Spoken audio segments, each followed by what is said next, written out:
Sekjen PDIP Hasto Kristianto mangkir dari panggilan KPK. Hasto menjadi tersangka kasus suap penetapan Harun Masiku sebagai anggota DPR RI periode 2019-2024 melalui mekanisme pergantian antar waktu. Dalam surat pemberitahuan, Hasto beralasan menghadiri acara yang tidak bisa ditinggalkan. Kita kembalikan lagi ke perkara saudara HK yang bersangkutan sudah memberikan konfirmasi ketidakhadiran dan penyidik menyetujui akan mereschedule. Apakah nanti dibuatkan surat panggilan kedua atau tidak, itu nanti kita akan lihat ke depannya. Bagi tersangka, maka penyidik bisa mengeluarkan surat perintah penangkapan. Ya, bagi tersangka. Ya, saya pikir saudara HK dalam beberapa kesempatan sudah menyatakan beliau akan taat terhadap prosesnya. Partainya juga akan menghormati prosedur dan proses hukum yang sedang berjalan. Saya pikir ini kita tunggu saja, kita ikuti. Semoga beliau di tanggal yang nanti sudah disepakati dengan penyidik akan hadir di Gedung Merah Putih dalam pemeriksaan sebagai tersangka. Hal yang sama juga disampaikan juru bicara PDI Perjuangan Guntur Romli. Dia bilang Sekjen PDIP Hasto Kristianto tidak dapat hadir memenuhi panggilan KPK karena sudah terjadwal dengan agenda kegiatan rangkaian HUT partai.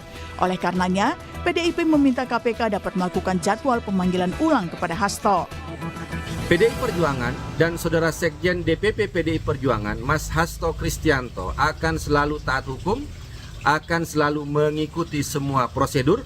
Namun karena ada rangkaian hari ulang tahun Partai Demokrasi Indonesia Perjuangan pada tanggal 10 Januari tahun 2025, maka Saudara Sekjen tidak bisa memenuhi panggilan KPK pada hari ini. Dan kami juga memohon kepada KPK untuk menjadwalkan ulang setelah acara hari ulang tahun Partai Demokrasi Indonesia Perjuangan pada tanggal 10 Januari tahun 2025.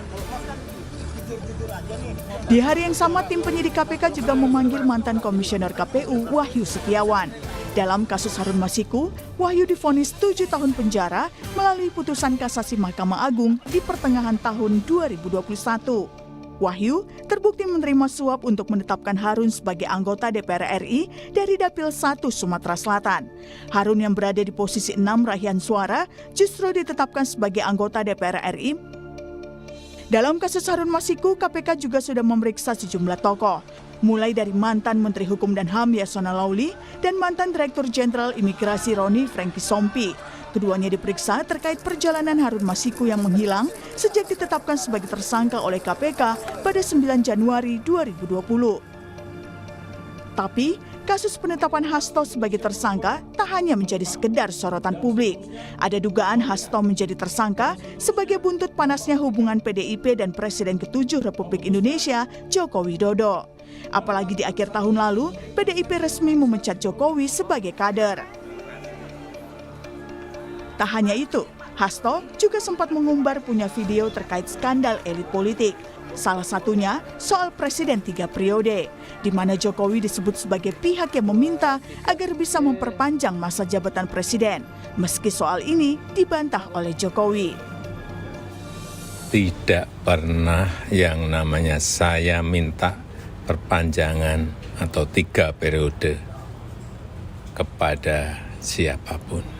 Tanyakan saja ke Ibu Mega, atau tanyakan saja ke Mbak Puan, atau tanyakan saja ke partai-partai. Kapan, di mana, atau siapa yang saya utus? Enggak pernah ada. Ya, jangan menjadi framing jahat seperti itu. Enggak baik.